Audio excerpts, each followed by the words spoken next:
In this guide, I'm going to show you how you can scan 4 channels here on a Samsung TV. If you're not finding any channels or you're missing free over-the-air channels on a Samsung TV or Samsung TV Plus channels, I'm going to walk you through exactly how you can fix that. But before we dive into this guide, make sure to like the video and subscribe to the channel with all notifications on. It really does help the channel and lets us know that you want more content like this. We'd greatly appreciate it. And if at any point throughout this guide you did have any questions, just ask them that in the comment section below and we can help you out further. I'm going to be doing my best to reply to every single comment down there. First things first, what you're going to want to do is open up the settings on your TV. Once you are on your settings, what you're going to want to go ahead and do is find the little broadcasting tab that looks something like this. And you're going to see a few different options on here. Go ahead and choose the auto program tab up at the very top. Sometimes this is called auto tune on certain models. And essentially, you're going to be asked what type of channels you want to scan for. Go ahead and select antenna if you're using an over-the-air antenna. Select cable if you have cable connected, or choose both if your TV gives you that option.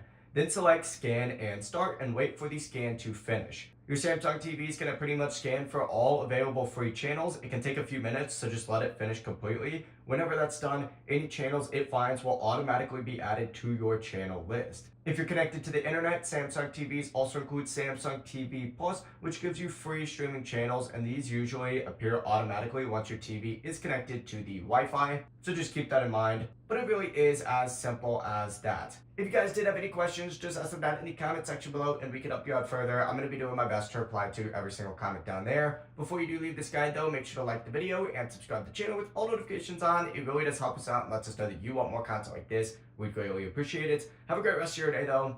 Peace.